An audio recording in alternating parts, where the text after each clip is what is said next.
The following review is intended for entertainment purposes and targeted for adult fans of the series. Hunter Dino said on Twitter that, on Twitter.com/Hunter_Dino.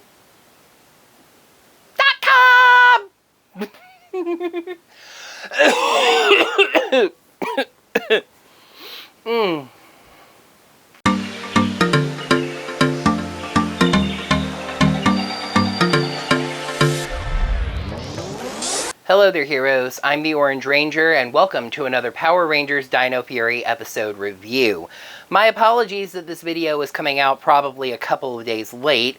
As you may be able to hear in my voice, this year the Easter Bunny left me a lovely little cold or flu or some kind of bug in my Easter basket, knocking me flat on my back the entire weekend. Obviously, if I'm upright and filming, I'm feeling at least a little bit better, so no worries. One more quick thing to comment on, I promise. Quick. After some of the comments I got on the 4th episode review, I was really bracing myself after the winning attitude review, which you'll remember I gave 1 scale out of 5. But honestly, for the most part, I got a lot of really positive comments from people who said that even if they liked the episode, they could understand my criticisms and my review made sense. It was just really nice. Alright, like I said, no half pages of script before we get into the actual review. I feel like that would be unlucky somehow. Hey! Awkward segue. Amelia has a lesson to learn about luck today. So let's take a look at the 6th episode of Dino Fury, Superstition Strikes. Please make sure you're subscribed to the channel. Yeah, and make sure you got your notifications set up by hitting that little bell icon. Right you. What he said was, you can consider checking us out on Patreon or Ko-fi at Orange Ranger Videos. We start with the villains at Area 62 with a rather interesting scene. Mucus plays around on Void Knight's throne, which is the back seat of an old car. Void Knight then emerges from a room that the others have never seen before. Mucus asks what's inside, and Void Knight says she's free to go and take a look. She grabs the door handle and gets electrocuted for her trouble. Void Knight says the two of them are on thin ice since the Rangers have been foiling their plans. Excuse me, the f*** did you just say? This is a line that was well-intended, but just badly timed. Episodes of this show are often written simultaneously, and the writers won't always realize the 2 episodes are going to be consecutive. As far as we know right now, Void Knight's current plan is to gather the Sporix. Last week, they got one. Boom Tower grabbed it. Anyway, Mucus says she's on the case, teleporting away. Meanwhile, over at Buzz Blast, we see some people running and screaming in terror. Someone calls the Ranger hotline reporting a monster attack, and the Rangers teleport in immediately. No. This is admittedly a minor nitpick, but the timing is off. From what we've seen, calls to the Ranger hotline go to Solon. Solon would have to take the call, take down the relevant information, contact the Rangers, and tell them where to go before they could teleport in. It was just a little too bang. Again, that is a minor nitpick, but still. Anyway, the Rangers find the monster, all bubbles and suds and sponges and hoses.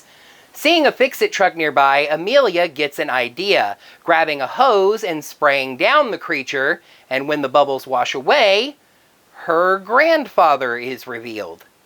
The man, who throughout the entire episode is only ever referred to as Pop, is elated to meet Amelia's friends that she will not stop talking to him about. Though in a nice little character nod, he hugs Zato, but when he realizes who Ollie is, he only gets a cool handshake.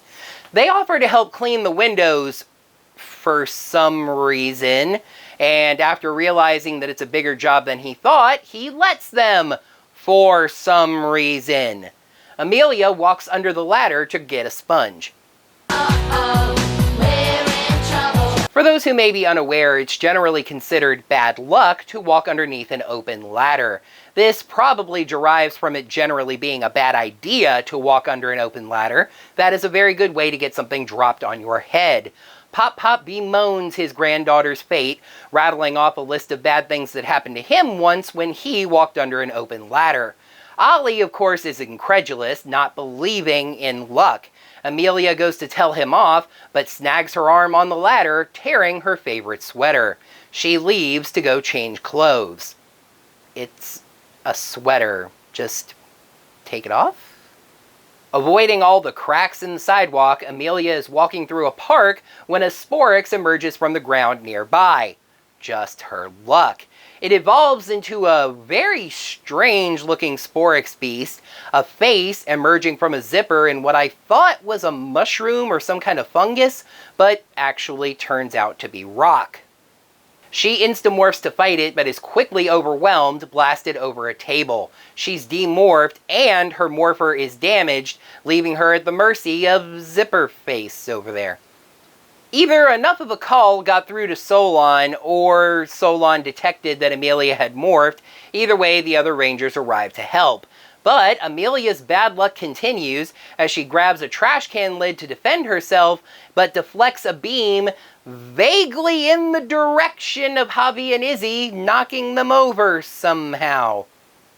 Zato uses his T-Rex key for a powerful slashing attack, seemingly destroying the Sporix beast, while also conveniently teleporting them to some badly matched Sentai footage.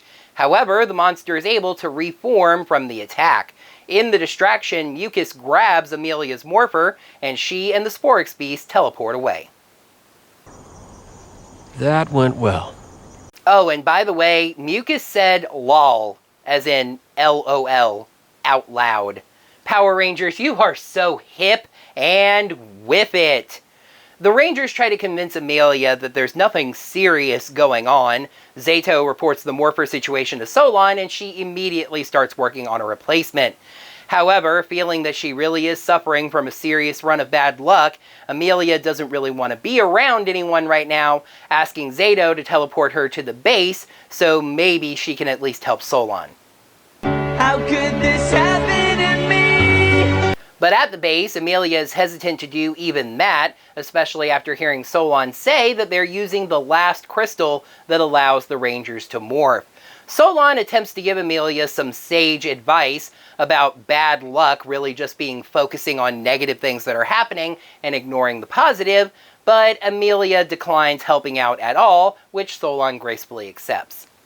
Meanwhile, at Area 62, Void Knight congratulates Mucus for getting Amelia's morpher, saying that when they repair it, Boom Tower can use it to teleport through the force field into the Rangers' base and steal the Sporix. If any of the Rangers happen to be around at the time, Smashstone, whose name I had to look up thanks to Void Knight's gravelly voice, will provide a convenient distraction. Everyone but Amelia goes back to help Pop Pop, who says they've all got a job offer with his Fix-It company if they're interested.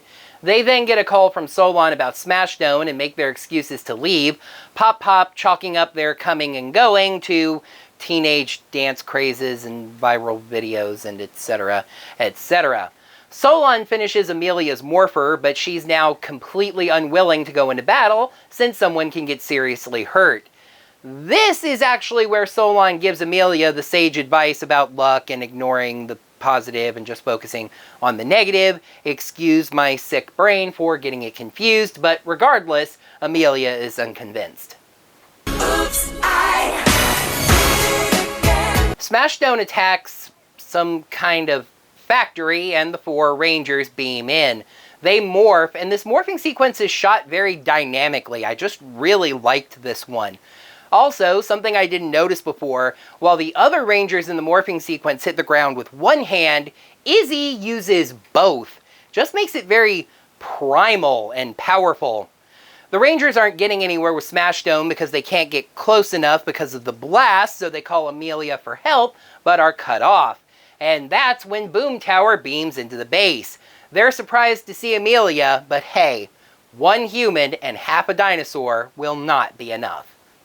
Solon bravely defends the Sporix case, but mainly because she saw Amelia grab the new morpher and sneak around behind Boom Tower.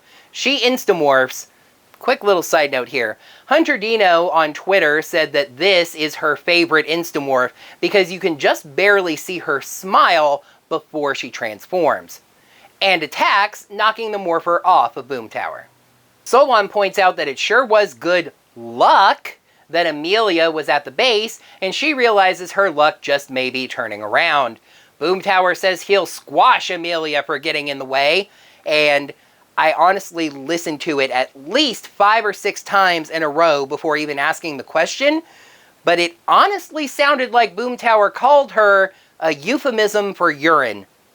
I don't know if I'm ready for that also. What? What? What? What? So I took this one to Twitter, and I was helpfully informed that the line was likely pink pest. However, they really whiffed on that T, and it ended up sounding like something else. Anyway, they fight for a little bit, and Amelia teleports Boom Tower back out of the base, conveniently to where the other Rangers are fighting Smashstone. Ollie breaks off to help Amelia. Interesting. While the other 3 get some hits in on Smashstone, who grows. Zato summons the T-Rex Zord, and things get a little lingo-y here, especially from Izzy. She asks Amelia if she and Ollie can handle Boom Tower, and when she says they can, Izzy responds, "Thanks, fam." Then the 3 Rangers beam up to the cockpit of the single Zord for some reason. Javi says, "Let's rock and roll," and Izzy responds, "Cringe." How do you do, fellow kids? What? Zato's attempt at the lingo is, "Let's hit the rocks," which doesn't make any sense, though I guess that does fit his character. The T-Rex Zord can't make any headway because any attacks on Smashstone are blocked and absorbed by the volcano on one arm and then shot back out the volcano on the other arm. Boom Tower retreats. What kind of robot can't even spell? And Ollie and Amelia think about what they can do to help. Amelia says that Ankylosaurus have armor plating, so maybe putting the Megazord into Ankylo formation would help? Okay, I guess that makes sense. Indeed, Amelia's Zord takes center stage this time, although it is not called Ankylo formation, but the Dino Fury Megazord Hammer formation. They swing away at those volcanoes, but they just won't budge. Amelia goes to take a mighty swing and accidentally knocks over a smokestack. This, and I swear I'm not kidding here, starts off this weird Rube Goldberg machine of real-life stuff, which eventually results in an explosion of steel beams, which get jammed in one of the monster's volcanoes. That just happened. With that countermeasure taken care of, the Megazord uses a Mega Hammer Slam, and boom goes Smashstone. Boom Tower beams back down to get the Sporix, but Izzy's there to grab it first with some kind of whip boost key. I think it might be the Elasto key. Just not Boom Tower's lucky day, I guess. Later on, the Rangers finish helping Pop Pop, and they all comment on how Amelia's luck has changed. She tells them about what Solon said, and explains about how her luck started changing when she started focusing on the positive. Ollie can't believe Amelia said something that he actually agrees with, and in a playful tussle over it, he accidentally breaks the van's side view mirror. Uh-oh, that's also bad luck, and Ollie immediately knocks a bucket on his head and rolls in some hoses and lands in a baby carriage and gets tossed into a pallet of boxes and etc, etc. I mean, come on. Where's Jane and Jayborg when you need them, right? Wait a minute. Where were Jane and Jayborg not in this? Quick, let's balance the scales before they show up. Episode 6, Superstition Strikes. Pros, an interesting take on the luck moral. Villains kind of had two plans going at once, and no Jane and Jayborg. Cons, not a terribly exciting story, a little too physical comedy heavy at times, and some minor confusing moments. A return to form, but also nothing to write home about. Superstition Strikes gets 3.5 scales out of 5.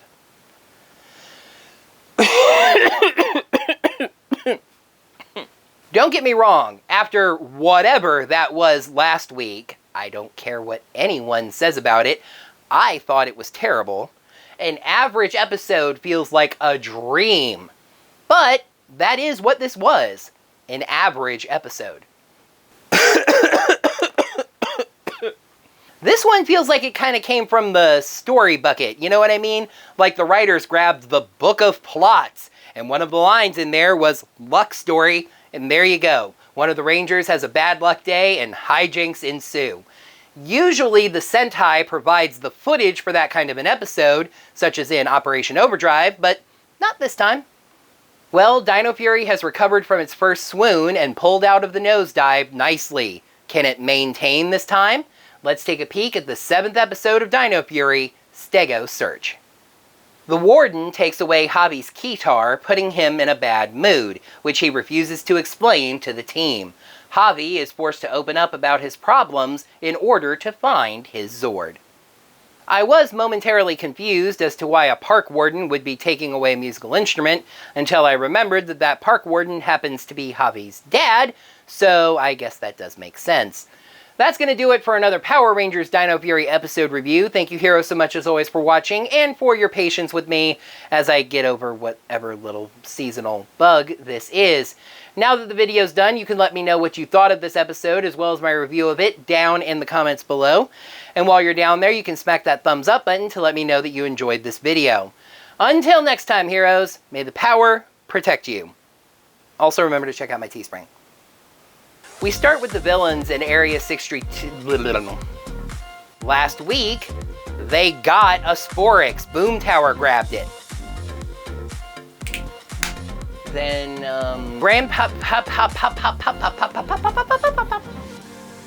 Solon attempts to give her some wise advice about the, Solon calls about something. They get a call from Solon about Smashstone. Everyone but Amelia goes back to help Pop Pop. They then get a call from Solon about Smashstone Jr. No. Izzy asks Amelia if she and Ollie can handle Boom Tower, and when she says she can, the Megazord can't do that. The Megazord! Well, Dino Fury has recovered from its first swoon and pulled out of the... Get over this little bug or whatever it is. Ad-libs are good.